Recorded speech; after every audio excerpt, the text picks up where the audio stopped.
Welcome to Cosmic RX Radio, a podcast that gives you real-life tools of spiritual empowerment and pure hype. I'm your host and intuitive guide, Madi Murphy.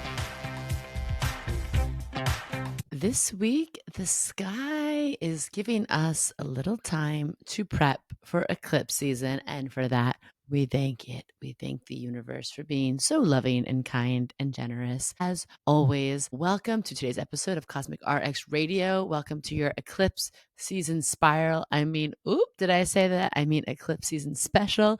This is me, your girl, your high vibe hype woman, your cosmic consultant, your personal tour guide on this mystical and messy but wild ride of being a human. It's Madi Murphy. How are we doing? The sky is giving portal vibes. It's giving cosmic plot twists. It's going to give a whole lot of karmic shake-up, wake-ups energy because we are we're about to head deep into the eclipse portal. And this week, truly the astrology, there's really not much happening until Saturn goes retrograde, but that's not even in this week's upcoming astrology. So I thought, how kind and loving and wise of the universe to kind of give us an off week. It's like when your teacher's like, you know what, no homework this week, just catch up on those assignments. I know that you haven't done, you need extra time with. So thank you to our planetary professors for being so wise, because damn, Earth School has been a lot lately. Earth School has been a lot. And I am so grateful for all of you. I was just having like a funky day. And then I found out from Chris Corsini, who's an amazing astrologer, that the Schumann resonance has been off the charts, like literally blacked out, so intense. And I'm like, that makes sense, because I was just feeling like a little low, a little slow, and for no reason. I mean, obviously, like the world is the world, but I, met with our new moon for our new moon call to prep for eclipse season with our Cosmic RX Plus community of baddies. A few people sent me like cute voice notes out of nowhere. Did a little dance party with my boys, like got my hair did, and I'm like, okay, she's back. So if you're feeling it, you're not alone. And that's actually a good reminder. We are doing a 28-day challenge. By the time you watch this, it'll have started, but you know what? Psst, I can let you in. I can like open the velvet rope a little bit. I know a guy who knows a guy. It's me. I'm the guy. If you want to come in, because I really wanted to this eclipse season have an accountability group, a focus, like a spot to really align with your highest and hottest and most joyful and most abundant and most vibrant self, because it's been a lot lately. And truly, like, I'm not discounting from everything happening in the world, but like, the world doesn't benefit from us being like so depleted and depressed and disassociated and disconnected, right? The world needs us in our aliveness, in our joy. And that is so much about, what I think it means to live in the cosmic zone. So if you want to spend eclipse season with us, it's free as long as you have a copy of the book. It's going to have a WhatsApp group. There's PDFs. There's a little appy app so you can habit track, gamify your gorgeous, gorgeous glow up, girl. And yeah, like this eclipse season, it's Virgo, it's Pisces. We want the structure, the practices, but we also want the magic. We want the imagination. We want to remember that like it is a miracle, a miracle. It's a miracle you're alive. You're beautiful, like Cinderella. And I hope you get everything you want in life. So yeah, what was I saying? Okay, Virgo announcements. This episode today is just going to be about eclipse season prep, self-care, all of that, okay? And a little hangout, a little clickety-clack, a little kiki, a cosmic kiki. And if you want an in-person cosmic kiki, reminder to mark your calendars for September 16th. If you're in the New York City area, the tri-state area, if you just have some extra points and want to fly in, come through, bring your biggest, baddest cosmic vibes. We're going to have books. We're going to be mingling. We're going to do giveaways. We're going to have good energy, and we need more of that. It's at Rocco's, which is just one of the coolest spots in New York City. So yeah, like come on down. That's it for the Virgo. I'm trying to keep things just a focus on the eclipse self-care.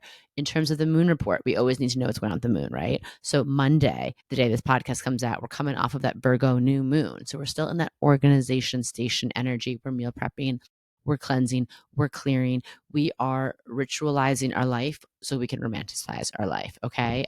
And just pro tip, try not to nitpick yourself to death, okay? Don't pick your face, don't pick your nose, or do if you want to. And definitely don't pick on yourself, okay? We're choosing progress over perfection as always, but especially on Virgo moon days. Do one thing just to move the needle closer to you feeling like your best and brightest self. Tuesday and Wednesday, it's Libra moon energy. We love a Libra moon energy. It's relational intelligence to the max. We're talking about balance. We're talking about harmony. We're feeling flirty. I always like just to be a big little sacred flirt on these days, like seduce the universe, just it feels energizing. I think flirting is just one of the peak connections of human experience. And I mean, I flirt with everyone. I'm like, man, woman, old, young, but whatever. I'll freaking flirt with a tree. I flirted with a tree. You big old hunk of oak over there. What are you looking at? That's how I flirt, by the way. No, but it's really cute to have that connection, to point out something to someone, to compliment them, to ask questions. It does something for you too. Okay. What we're going to look out for on Libra Moon Day is just about being like too indecisive, too passive, putting yourself last. Not doing that. Thursday through Saturday afternoon, we're in Scorpio moon energy, which is the deep feels, transformation, intimacy. We're talking about like moving our body. We are getting into our body. We're coming off that flirt energy, and we're going deep into just sex goddess energy. And we are remembering that you are a cosmic creatrix, and you have the energy of all creation within you, and that you can be sexy, whatever that means to you, at any time you want, as long as you decide it. And when you are in connection with your sexiness, you are in connection with your life force, baby. So get to the source of it. Get out, the sex toys, the vibrator, get out the lingerie, get out a sexy cam, put on some candles, some Christmas lights, and like just allow yourself to feel in awe of how sexy you are, instead of spiraling, because that could be the shadow energy of a Scorpio moon day. We can get into like paranoia, spiraling. Let's get out of that. Let's spiral them hips instead. So Saturday night into Sunday, we have a Sag moon. So this weekend, we're going low, we're going high, we're going deep, we're going like, we're being silly, we're being party girl. This is big energy. This is optimism. This is future vision. This is having fun. This is laughing. Self-care tip: do something adventurous, do something for fun's sake, do something a little out of the comfort zone, like go out, shake it till you break it. Like, just, it's that fire moon energy is like an adventure. Can be a new walk in a neighborhood with a fun new podcast. It could be booking a trip. It could just be like getting out of your comfort zone and like, I don't know. Again, I'm sorry. I'm just like a big advocate for dancing on tables. Like, go somewhere and dance and be silly. Me and some of my girlfriends went out a few weekends ago, and like we all haven't been out in a minute. And I'm like, does anyone dance? Does anyone get weird anymore? Everyone's all about worried about cringe. And I'm like, you know what? No, I was dancing like a demon. I was having an exorcism of my body on this dance floor, being so silly. No one was following suit with us. And just the four of us girls just being so silly. By the end of the night, everyone there, it was like, these girls need this. Like, we're technically like, we think we should shut down, but these girls are like going through something right now. And then we ended up like dancing and being twirled around with like the security there at a Pink Pony Club, with these big burly men just being like, Pink Pony Club. And we all were having a giggle and a hoot. And we just like, we had a great night. So it's just like Sag moon days. I'm like, go burn off something, do something fun, be a little silly, get out of your comfort zone. There's so much there waiting for you. And I always think about that Sag moon energy of like joy from doing something a little different. Okay. Eclipse season breakdown. Breakdowns, my God, breaking down. Every time I talk about eclipse season, I'm like, oops, what is this Freudian slips coming out of my mouth? No, I'm just kidding. What are they? Let's talk about it. We're going to what they are, what to know, what to do, who's going to affect the most, what to avoid, yada, yada. So eclipses.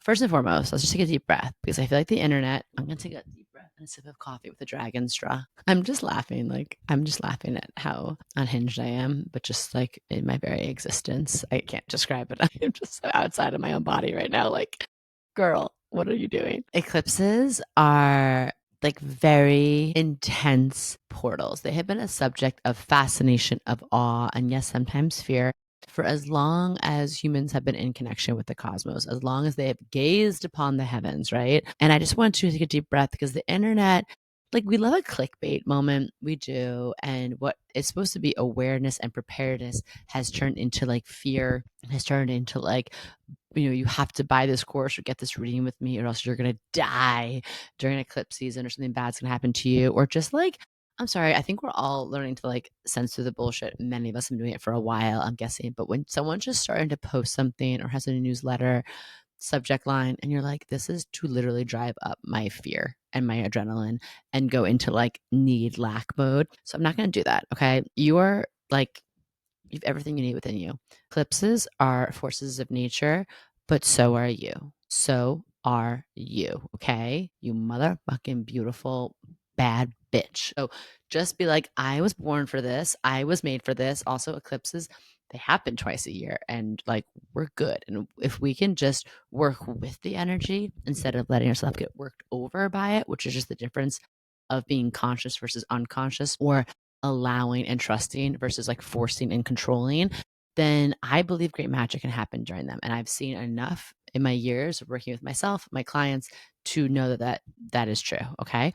So, a little reminder, cosmic school, celestial school reminder, a solar eclipse is when the new moon passes between the earth and the sun, casting its shadow upon the earth's surface, aka a new moon on steroids. A lunar eclipse takes place when the earth's shadow falls on the full moon as it moves in its orbit. And these are like, these celestial ballets happening in the sky. It's like, that's the astronomy of it. The astrology of it too is that it's when it happens within 17 degrees of the lunar nodes, the north node, the south node. That's what you hear about, the north nodes in Pisces right now, south nodes in Virgo. We have these correlating correspondent eclipses. Okay. And so I want you to think about, like, in astrology, eclipses are there's a story being told always in the sky. And so they can help us really understand ourselves, give us cosmic context to our lives,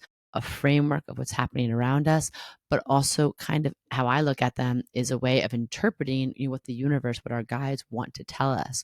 And eclipses tell us twice a year it's time to go into a potent portal of transformation, of change, of revelation, to be in this turbocharged new and full moon, to catalyze events, to accelerate our destiny lines. I think the universe understands that as humans, we are impatient and sometimes things are happening so damn slow, but it's for a reason. And I do think that when eclipses come, it's like things get karmic catch-up moments happen. Seeds we've been planting bloom with, like, a miracle grow, if you will, a miracle grow. And so because they occur near the lunar nodes, we know the lunar nodes connect us to karma, destiny, to fate, to our purpose. So it's like there's really an extra sense of that. And they urge us to pay attention to something, to critical areas of our life, to something that we're being called to realign with, or to trust that something's falling away. It's like not meant for us, something that's emerging that is meant for us. So eclipses can really be a big turning point. They can be karmic catch-up moments. I believe it's like chaos magic that creates miracles. And I do think that it is a time and a practice to remind us to let go and to surrender. And when we say let go and surrender, I think we even picture this like passive, like a woman in a white caftan just being like, I let go. But the universe sometimes is like, you're going to let go. And like, especially the Pisces kind of eclipse, it's not like floating down a beautiful, serene, like gorgeous little river. It's like, no, you're in a white water rafting trip and you're holding on for dear life.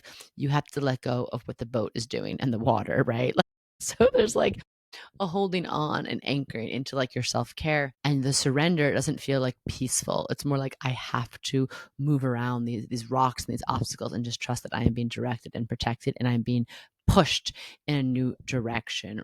And if I can work with it, and again, the water analogy is always coming up for me, like watching people surf, I'm like, yeah, working with this tide instead of trying to swim against it or getting caught in a rip current, I can get to where I want to go a little faster with a little bit more ease. So these celestial phenomena can catalyze personal and spiritual growth, inviting you to reevaluate your path, make vital changes, and even transform your future. So all of this was a really long intro into saying, mark your calendars. I've talked about it a bunch, but it's September 7th and the 21st. September 7th, we have a full moon lunar eclipse, a full moon in steroids in the sign of Pisces.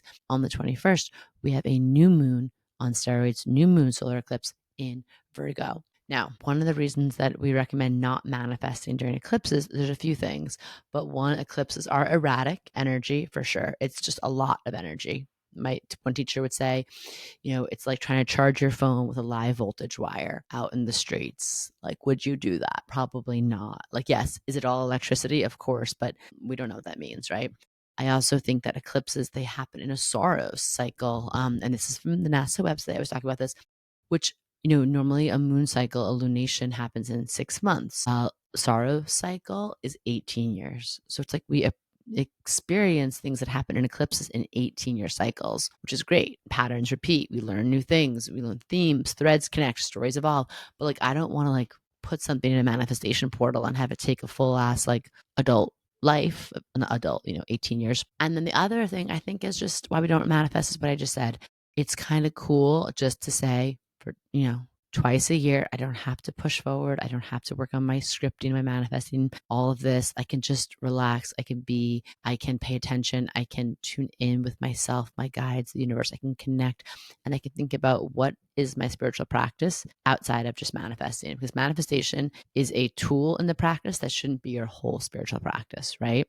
Now, who is this going to affect the most? So if you have placements, especially like your sun or moon, if you have angles like your rising sign, your midheaven, or if you have like a Saturn near the eclipse sign and within 10 degrees of it, you're going to feel this the strongest. This is going to feel like, I always say the analogy of like an electrical storm. Like we're all going to feel the storm, the rain, the wind, the lightning. We're going to feel it. Ooh, something's happening. But if you have what I just mentioned, like I do in these eclipses, it's going to feel like we're holding on to a metal stake in that electric storm, like zap, zap, zap. And again, like it's just going to impact us. We want to pay attention to our self-care, our self-honoring, and our self-trust during these eclipses, especially, if we have those placements or angles close to the eclipse sign and degree. So for this upcoming one, if you have Pisces and Virgo, right, I should pull up the exact degree after I just said that. So let's just pull this up here. Now, Pisces and Virgos, you're going to feel this a lot. TBH, mutable signs in general are going to feel this a lot. So, Gemini, Sag as well. But I think that if you have this full moon lunar eclipse on the 7th is in 15 degrees of Pisces. And then the solar eclipse in Virgo is 29 in the anaretic degree of Virgo. So just look at your chart. What's happening in that part of your chart? Let's pay attention. So what we're going to do, what we're not going to do, what we're not going to do is, like I said, we're going to skip the manifestation. We're also going to skip the charging of crystals. Okay. That was my analogy before about charging the phone. It was supposed to be about charging crystals. I realized I just skipped over it again. What is my life? Who is she?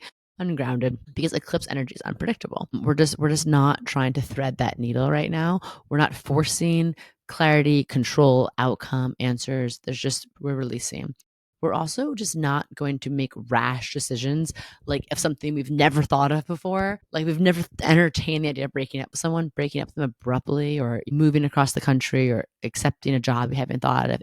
Something you've been working on for a while, something comes to life and is revealed during the eclipses, it's great. But eclipses, again, they're erratic energy, they're intense, and sometimes we don't have the full picture until the coming weeks and months. And we're also not going to go into fear mode or control mode, because eclipses will bring plot twists. Eclipses will bring like just switch ups, redirection, rejection, detours. And we're just going to trust that all of that is protection and it's happening for us, not to us. So if things don't go your way, you're going to say thank you thing for not working out, because I know something better, something more aligned is coming to me. Phew, thank God that didn't work out. Okay. I've seen this time and time and time and time and time again. I've seen it enough in my career and other people's that I know this is just truth. This is just fact. This is science. Okay, what to do? We're going to be open to insights, intuitive downloads, hits. Like I said, plot twists. The universe is rerouting you. The universe is probably giving you new directions, new inspiration. And we're also going to focus on, like I said, self-care. We're going to rest. We're going to drink water. We're going to eat ground. We're going to make sure we're eating. We're not going to overbook ourselves if we can avoid it. We're going to keep it low key. Okay. We're going to also think about what are those practices outside of manifestation, right? Journaling, being in our body, meditation, pulling cards, doing shadow work. Shadow work is a huge eclipse season tool. In my book, in every chapter for every sign, I talk about like when to shelve it energy. That's just like a cute, cheeky way of talking about shadow work. So read those sections of the book. Really think about, especially if you have like, a lot going on in a certain part of your chart right now, or a sign, or you want to know like, what is my Virgo shadow? What is Pisces shadow? What is the shadow of like, I have a Scorpio stellium. What do I need to know about that? What am I leaving behind? What am I readjusting? What am I growing through? What am I going through? What's being revealed? What am I being called to like realize that maybe I'm in a completed cycle with something? Maybe there's certain truths that can't be ignored. Okay. Like the shadow work is going to be very beneficial. And yeah, just doing like simple releasing rituals, like writing down what you're ready to let go of, leaving something on the altar of the eclipse. I love, get an intentional ink going on, a color of an ink that speaks to you, maybe connects to a chakra that you're working through. Write what you're releasing on it. Fold the paper away from you. Burn it in a safe container. Let the eclipse energy do the rest. We are leaving something on the altar of the eclipse, right? So, I've talked about it a little bit before, but we want to look at the Pisces Virgo energy of these eclipses. You can look again in my book, Pisces energy is I trust, Virgo energy is practice makes magic. I talked about it a little bit last week, and we're going to be going through it together, in this container for 28 days. But I'm just going to encourage you to really think about those keys, right? Like, I trust, practice makes magic. What does that mean to me right now? How am I being shown what that means to me more deeply? How can I trust it? Okay. And I want you to, as we wrap up here, really picture the sun and the moon as these like beautiful cosmic calendar girlies, these timekeepers. They are steady, they're reliable, they're giving us rhythm. And eclipses come and they disrupt that rhythm, right? Like we know the sun and the moon do something for us, so it can feel destabilizing. But it's destabilizing. It's like a wormhole. It's like a glitch, right, in the matrix, so that we can have some breakthroughs. So we're like, thank you, breakthrough, thank you, glitch. If you've been stuck, eclipses can free you. If you've been feeling limited, eclipses can liberate you. If life is already feeling good, eclipses can make things feel better, right? Like, but we have to trust. We have to make space for something even better. Like the name of my book, we might be called to do something where we're leaving our comfort zone for our cosmic zone. You are not meant to live a life of just staying in a place of such protection, of such plain small, that you miss out on life, that you miss out on the expansive energy that you are meant to feel and experience. So we're going to enjoy this cosmic fast forward button. We're going to just look at what's falling away, honor it. We're going to look at what's coming in. We're going to honor it. We're going to trust that whatever is leaving is clearing space for what is meant for us. And again, like, I have fantastic eclipse stories. If you're watching this on YouTube, share a positive eclipse story. Some are magical, and some might also be like really like potent. I've had people like literally, go through a breakup on one eclipse 18 years later, get married under that same eclipse, and realize like, oh my God, this is the culmination of healing and growth and like magic, right? A chaos comes out of eclipses, but creation comes out of chaos. So it's all part of it. And we are here to create and to expand and to move forward. So, closing pep talk, gonna lean in. Listen, you've got this, okay? You've got this. Eclipses, they're not here to punish you, right? They're here to promote you. They're here to realign you, redirect you. They're the universe saying, let's just skip. Let's, again, red velvet vote. Let's get you into the club. Let's get you onto your path faster. So can you loosen your grip? Can you just unclench yourself a little bit, the jaw, the hands? Can you trust the chaos? Can you lean into the things that make you feel whole and grounded and strong? Okay. When you stop clinging to what was, your hands can be open to receive what's next. And just even saying, I allow is a great cosmic RX for eclipse season. So let's stay hydrated. Let's journal often. Let's not overbook, overschedule ourselves. Let's give yourself permission to dare, I say, gasp, rest, and let the universe then handle the rest. Okay. So that's it. That's for today. Just a little 101 Cosmic RX, Cosmic Self-Care for eclipse season. If you don't have your copy in the Cosmic Zone, this is what this book is made for, to guide us through archetypal energy and to have us understand what it means in a really embodied way to live in alignment with our divine assignment. And I'm just sending you all so much love, so much gratitude. This past year has just made me fall even more in love with this community and everything we get to do here. So of course, in this eclipse season, I am wrapping you in so much love, so much protection, so much big hugs. And, we're not manifesting it, but I am calling it that on the other side of here, there's some, oh wait, what big fat juicy checks and hot fulfilling toe curling sex waiting for you on the other side. Until next week, it's your girl, Madi Murphy. Bye.